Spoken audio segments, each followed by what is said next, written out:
En Afrique, 80% des patients ne sont pas à l'hôpital. Ceux qui sont à l'hôpital, c'est 20% des patients. Les vrais patients en Afrique ne sont pas à l'hôpital. Parce que, expliquons un peu les choses simplement. Pour aller à l'hôpital, il faut avoir de l'argent. Donc, quand tu te lèves pour aller à l'hôpital, ça veut dire que tu as de l'argent. Oui, justement. Sinon, comment tu vas faire? Puisque quand tu arrives, on va d'abord te dire achète le carnet. Après, parfois, on va te dire achète le thermomètre.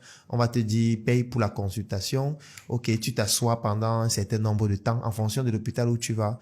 Ça peut durer très longtemps ou ça peut mettre très peu de temps si tu as payé plus cher. Tu rencontres le médecin. Tu sais déjà que quand tu sors de la consultation, il y a tout l'ordonnance, il y a tous les examens. Il faut payer. Il faut que tu aies de l'argent. Parfois, les examens, ça peut coûter 10 000, 15 000, 20 000. Je tiens à préciser qu'il y a des familles dans lesquelles la ration d'une semaine, c'est 10 000, 15 000. Mais là, tu dois pouvoir faire les examens. Et ce n'est pas fini. Parce que quand on t'a donné l'ordonnance, on t'a demandé de faire les examens, tout va dépendre des résultats. Parce qu'en fonction du résultat de l'examen, on peut dire qu'il faut t'opérer.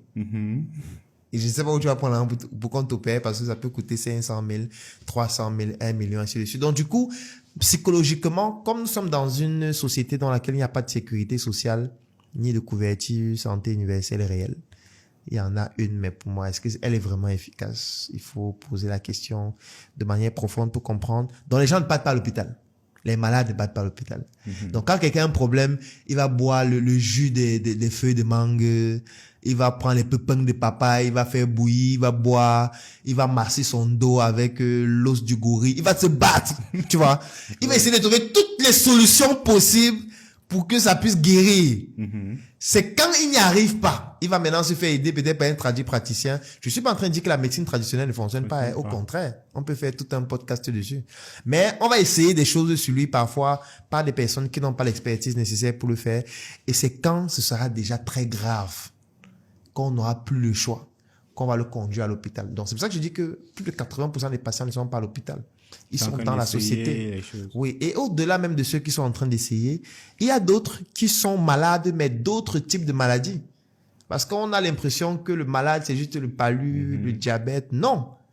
Parce que moi, la première chose que j'ai appris quand je suis entré en fac de médecine, on avait notre professeur de psychologie qui nous a appris quelque chose que j'ai retenu jusqu'à ce jour. Et il nous répétait ça chaque fois qu'il entrait en classe. Un être humain, il est biopsychosocial. Quand il entrait en classe, il écrivait d'abord ça. Pour que tu puisses comprendre que l'être humain, c'est 3 dimensions. Biologique, c'est-à-dire notre corps, les organes et tout le reste. Psychologique, l'état d'esprit, et social, les interactions qu'on a avec les autres. Ça veut dire qu'on peut être malade sur le plan social, malade sur le plan biologique et malade sur le plan psychologique. Donc, la maladie, par exemple, sur le plan social, ça peut être quoi? Ça peut être la misère.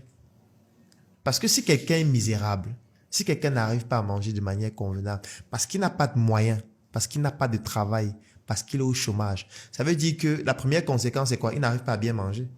Quand il n'arrive pas à bien s'alimenter, ça va entraîner un problème biologique.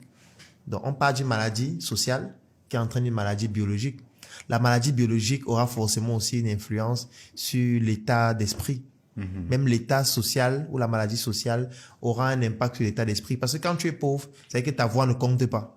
Ça veut dire que quand les gens parlent, tu ne parles pas.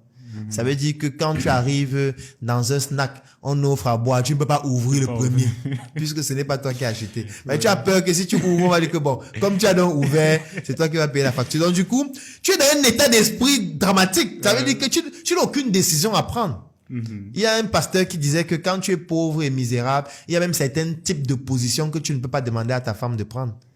Parce qu'elle va dire que tu es pauvre. Comment tu me demandes de prendre cette position? Toi aussi, tu ne vois pas que tu exagères.